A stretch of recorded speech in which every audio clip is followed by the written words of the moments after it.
Presiden Indonesia Prabowo Subianto bertemu dengan Presiden Amerika Serikat Joe Biden di Gedung Putih Washington DC pada hari Selasa waktu setempat. Kedua pemimpin membahas sejumlah isu mulai dari agresi Israel di jalur Gaza Palestina hingga Laut Cina Selatan. Biden menyambut Prabowo dengan mengingatkan tentang perayaan hubungan diplomatik Indonesia dan Amerika Serikat yang sudah berusia 75 tahun.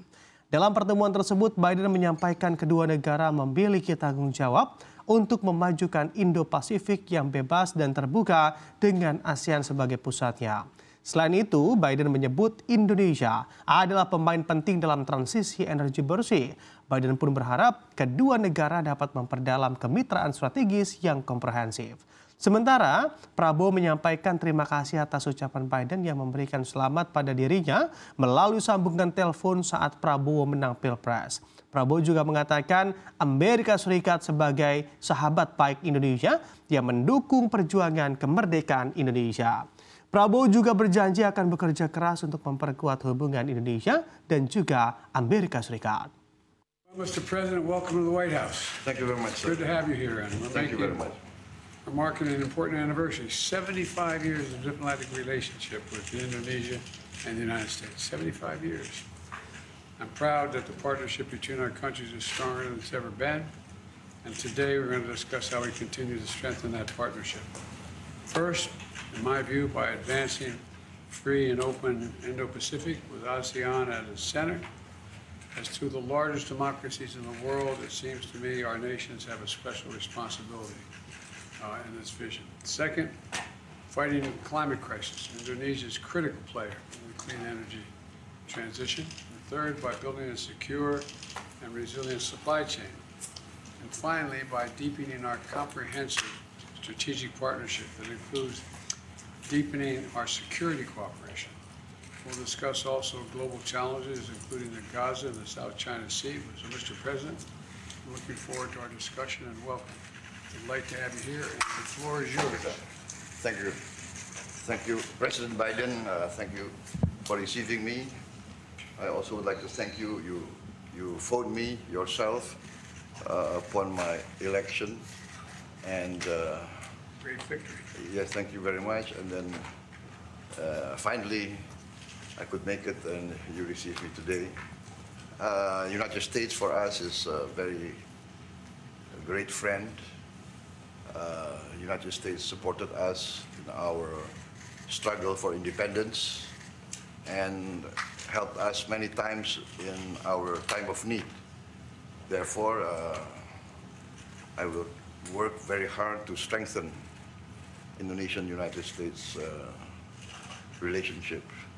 And I would like to work towards this end, that we have a strong cooperation. Once again, President Biden, thank you very much for thank you. Look forward to our discussion. Thank you, sir. Thank you. Thank you, sir.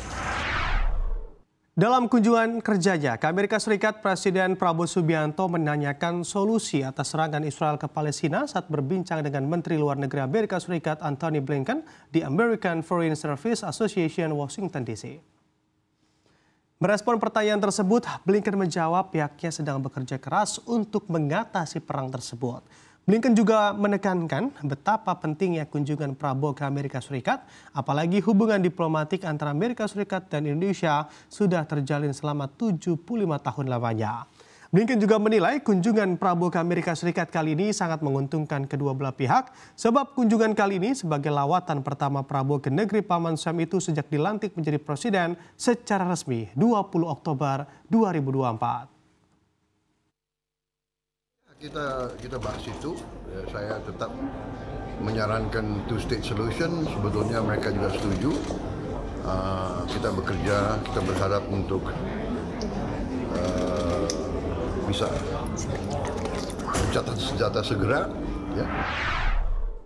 Presiden Prabowo Subianto melakukan pertemuan dengan anggota korporasi The United States Indonesia Society. Prabowo berdialog langsung dengan sejumlah pemimpin perusahaan besar Amerika Serikat yang telah lama berinvestasi di Indonesia. Pertemuan itu digelar di ruang Dumbarton, Hotel Four Seasons, Washington DC pada hari Senin 11 November 2024. Adapun perusahaan yang hadir diantaranya ada Freeport, Chevron, General Electric, Georgetown, dan perusahaan terkemuka lainnya. The United States Indonesia Society adalah organisasi non-pemerintahan yang didirikan untuk meningkatkan pemahaman Amerika Serikat tentang Indonesia, pengertian Indonesia tentang Amerika Serikat, dan memperkuat hubungan di antara kedua negara dan juga penduduknya. Pertemuan itu dihadiri 25 pihak baik dari Amerika Serikat maupun Indonesia. Prabowo menyampaikan kegembiraannya atas antusiasme perusahaan-perusahaan Amerika Serikat untuk terus berkontribusi dalam pembangunan ekonomi Indonesia. Selain itu, Prabowo mengatakan sejumlah perusahaan itu sudah lama menjalin kerjasama dengan Indonesia dan juga Prabowo mendorong agar perusahaan-perusahaan itu terus berinvestasi di Indonesia. Dalam pertemuan tersebut, isu energi terbarukan juga mendapat perhatian khusus. Beberapa perusahaan energi besar bahkan menyampaikan ketertarikannya untuk berinvestasi dalam teknologi carbon capture dan geothermal guna mendukung target net zero emission di Indonesia. Sementara itu, Wakil Duta Besar Amerika Serikat yang juga menjabat sebagai penasihat di United States Indonesia Society, Ted Osius, menyampaikan apresiasinya terhadap keterbukaan dan probisnis yang diusung oleh Prabowo. Bahkan dirinya juga akan membawa sejumlah pemimpin bisnis Amerika Serikat ke Indonesia pada awal Desember mendatang.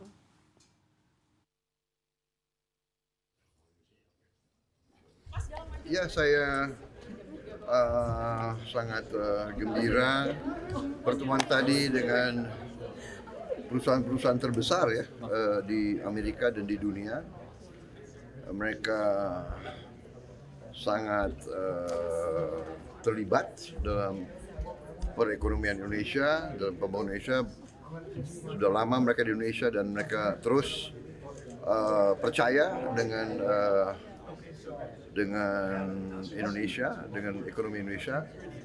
Dan saya juga mendorong mereka untuk terus melakukan investasi, ikut serta dalam rencana pembangunan kita. Ada kerjasama yang ditandatangani nggak, Pak? Ini pembicaraan umum belum ditandatangani, tapi mereka sudah ongoing, sudah berjalan lama. Ada Freeport, ada ExxonMobil, Chevron, ada GE, ya, General Electric, Healthcare, banyak sekali. Ya. Dan kita jelang 40 menit lagi menuju pembukaan perdagangan saham pada sesi pertama di pagi hari ini. Informasi selanjutnya sejenak kami akan kembali dengan informasi dari Menteri Keuangan Sri Mulyani Indrawati yang memastikan tarif PPN akan naik menjadi 12% pada Januari 2025 sesuai yang diamanatkan oleh undang-undang. Tetaplah bersama kami di Skokbox CNBC Indonesia.